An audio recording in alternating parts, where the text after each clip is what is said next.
al llegar el buen tiempo, muchos queremos tener rápidamente la piel bronceada, por ello nos lanzamos a tomar cualquier rayo de sol que aparezca. Tomar el sol aporta grandes beneficios, pero también trae aparejados ciertos perjuicios a corto plazo, como las quemaduras solares, y a largo plazo pues puede ser el envejecimiento prematuro, lesiones de la piel o melanoma.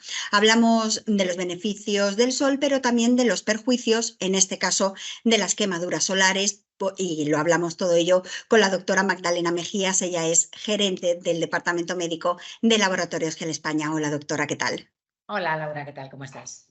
Bueno, háblame en primer lugar de esos efectos negativos de la exposición prolongada del sol.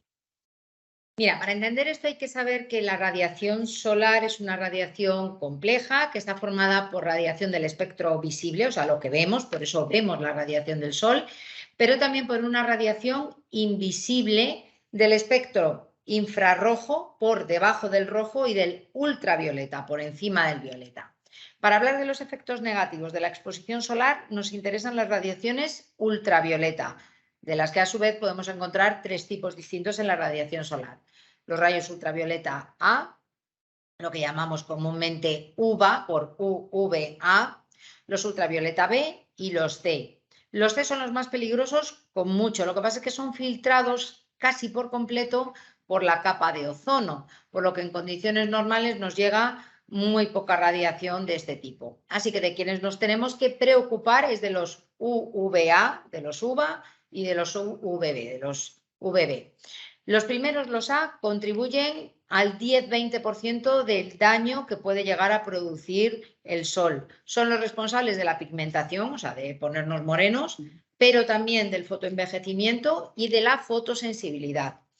Los B son los más perjudiciales, son los responsables de las quemaduras solares, de lo que vamos a hablar hoy, de la aparición de distintos cánceres de piel y de otras lesiones más a largo plazo.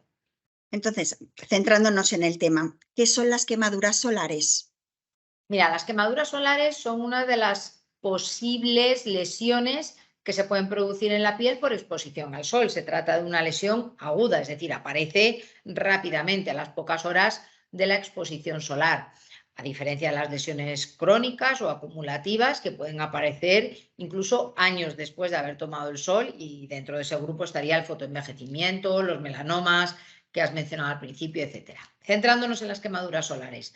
Hay que decir que pueden ocurrir en cualquier parte del cuerpo que se encuentren expuestas a la radiación y que se manifiestan por enrojecimiento de la piel, calor en la piel, edema, aumento de la sensibilidad, picor, dolor, y si son muy intensas pueden aparecer ampollas y pueden asociarse además a síntomas generales como fiebre, dolor, malestar, náuseas, etc. ¿Y cuánto tiempo tardan en desaparecer? Porque claro, luego Pues además esos síntomas que todos hemos experimentado alguna vez son problemáticos, sí. Sí, pues depende. Si estamos hablando de una quemadura leve, una quemadura que llamamos de primer grado, es decir, las que son solamente enrojecimiento, pues eso en pocos días ha desaparecido.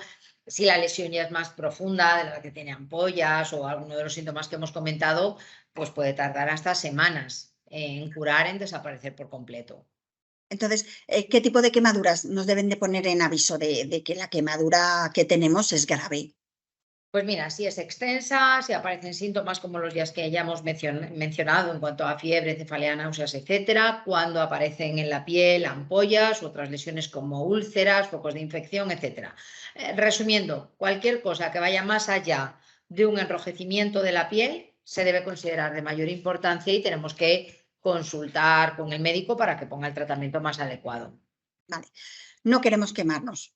¿No? ¿Cómo las podemos evitar? Protegiéndonos, por supuesto, protegiéndonos de esas radiaciones solares, utilizando un protector solar con un índice de protección adecuado al fototipo de piel, es decir, si tenemos una piel más blanca, más oscura, etcétera, pero también tomando otras medidas adicionales, sobre todo en las personas más susceptibles, más vulnerables, como los niños, los ancianos, las personas que hayan tenido alguna lesión previa en la piel, etcétera. Estas medidas adicionales, pues estar cubierto con ropa ligera y oscura. Sí, ya sé que en verano vestimos con ropa clara, pero es que los colores claros filtran menos las radiaciones ultravioleta que los colores oscuros. Por eso sería conveniente ropa ligera, fresquita, pero más oscura. Luego también debemos llevar gafas de sol, un sombrero que nos dé sombra no solamente en la cabeza, sino también pues, en el cuello, en la nariz, en las orejas, es decir, con un poquito de ala.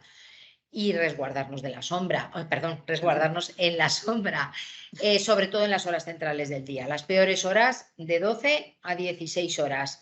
En ese momento es cuando la radiación solar es más intensa y nos tenemos que proteger. Otras cosas a tener en cuenta, pues debemos tener en cuenta que debemos recordar que en la alta montaña las radiaciones solares son mucho más intensas porque el sol está más cerca. Y que en la playa tenemos que prestar atención a los espejos. No, no me estoy refiriendo a los espejos de verdad, sino al agua y a la arena, que reflejan los rayos solares como si fueran espejos literalmente, y por tanto aumenta el daño que esto nos puede causar. Más cosas a tener en cuenta, las radiaciones ultravioleta penetran varios metros en el agua, así que lo de no me doy fotoprotector porque estoy todo el tiempo metido en el agua y ahí no me quemo, totalmente falso. Y el segundo dato, los cristales normales de las ventanas filtran los ultravioleta B, pero no filtran los A. O sea que si tomamos mucho el sol a través de los cristales, estamos en parte protegidos, sobre todo de la carcinogénesis, de la producción de melanomas, cánceres, etcétera, pero no del envejecimiento cutáneo por acción del sol, por ejemplo. Háblame de la vitamina E. ¿Qué importancia tiene para la piel? La vitamina E tiene funciones muy importantes en nuestro organismo para distintas cosas, pero efectivamente una de ellas es su capacidad para protegernos frente a los radicales libres, es decir, tiene un papel antioxidante. Para entender qué tiene que ver esto con lo que estamos hablando, vamos a remitirnos a lo que antes decíamos de que las radiaciones ultravioleta pueden producir envejecimiento de la piel y promover la aparición de distintos tipos de cánceres cutáneos.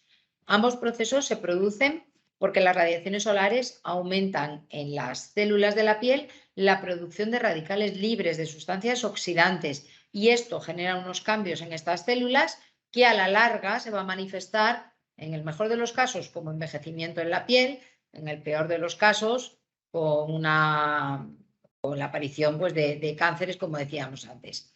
Bueno, pues la vitamina E, al combatir estos radicales libres, contribuye a frenar el fotoenvejecimiento, es decir, actúa positivamente en los posibles daños crónicos de la exposición solar y también parece que tiene un efecto fotoprotector frente a quemaduras solares. Pero, ojo, simplemente tomar vitamina E no evita que se produzcan las quemaduras solares, ¿eh? No vale decir, como ya estoy tomando vitamina E, no uso cremas solares o no tengo las precauciones que antes hemos dicho. Hay que seguir teniendo esas precauciones. Entonces, bueno, queremos la vitamina E también, aparte de la protección Sí, solar, eso es. evidentemente. ¿Qué alimentos podemos incorporar en nuestra dieta que nos aporten esa vitamina E? La vitamina E es una de las vitaminas que se engloban en el grupo de las vitaminas liposolubles. Quiere decir que la unión a una grasa mejora su absorción. Por eso los alimentos más ricos en vitamina E son los de naturaleza grasa, como por ejemplo el aceite de girasol, el aceite de oliva, los frutos secos como las avellanas, las almendras o los pistachos, el aguacate, los pescados azules o los huevos, entre otros. Alimentos muy sanos y que incorporamos muy bien en nuestra dieta mediterránea. Si hablamos de quemaduras solares, como has estado hablando en toda esta entrevista, tenemos que hablar de protección solar. Así que, ¿cuál es el mejor protector solar? Voy a decir una obviedad. El mejor protector solar es el que se aplica y el que se aplica bien. Quiero decir que a veces hacemos cosas con los protectores solares que no están realmente protegiendo. Hay un estudio muy interesante en el que se vio que las lesiones dermatológicas por radiación solar eran muy elevadas entre los usuarios de protección solar. Esto no quiere decir que los protectores solares no funcionan, sino que crean una falsa sensación de seguridad entre las personas que los utilizan. Y justamente por habérselos aplicado en muchas ocasiones poco y mal, ya no siguen otras medidas y eso es totalmente perjudicial. Por poner un ejemplo fácil de entender, si yo me aplico protector solar solo una vez antes de ir a la playa y después me baño varias veces a la hora o 2 horas de la primera aplicación, prácticamente no tengo nada de protector solar. Pero como creo que sí lo tengo, estoy confiada, me tumbo a tomar el sol durante horas, a lo mejor incluso en las peores horas del día, y esta actitud va a llevar seguro a un daño en la piel, ya sea agudo o crónico. Entonces, dinos, ¿cómo se aplica el protector solar? Pues mira, se deben aplicar uniformemente, teniendo cuidado de no dejarnos zonas sin aplicar.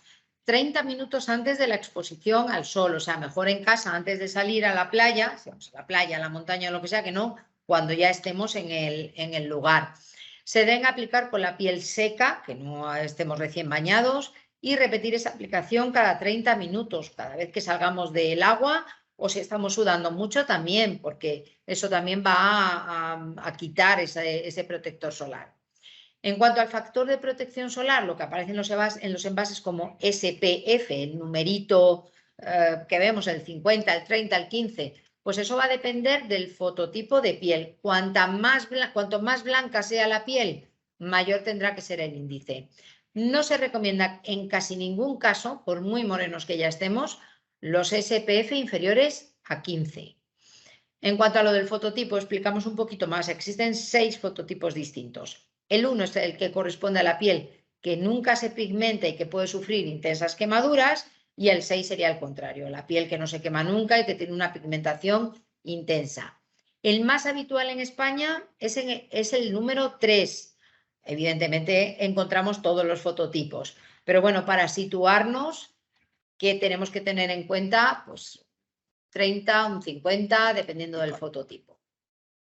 Ya para terminar, doctora, nos centramos en los más pequeños. ¿Qué consejos nos das en cuanto a protección solar para ellos? Pues los niños son efectivamente más susceptibles a las quemaduras solares, sobre todo los menores de 3 años. Además de los niños, déjame que mencione aquí a las embarazadas y a los ancianos, que también tienen mayor riesgo de sufrir esas quemaduras. Todo lo que hemos dicho en cuanto a la prevención de las quemaduras solares sería lo mismo en estos grupos, pero extremando aún más esas precauciones. En los niños, además, hay que pensar en las lesiones crónicas, las que aparecen a largo plazo, pues evidentemente el tiempo que tienen por delante para tener contacto con el sol es mucho mayor. Desde luego, los niños hay que seguir todo lo dicho anteriormente a rajatabla, pero además es muy importante la educación. Es el momento de empezar a contribuir en ese niño a construir un adulto concienciado para el día de mañana. Hay que intentar que el momento de aplicar la crema solar en el niño no sea una batalla, sino que lo entienda como algo fundamental. Bueno, y dicho todo esto, no quiero terminar sin mencionar brevemente que no podemos olvidar que necesitamos el sol para vivir, que la radiación solar es fundamental, entre otras, para sintetizar vitamina D, es imprescindible para muchas funciones en nuestro organismo, así que no se trata de vivir en una cápsula que nos tape del sol por completo, sino de tener un poquito de sensatez a la hora de disfrutar del exterior, de disfrutar, pero de no causarnos lesiones ni a corto ni a largo plazo. Eso es. Doctora, gracias por tu tiempo, compartir estos minutos con nosotros. Un placer. Igualmente, un placer también. Muchísimas gracias.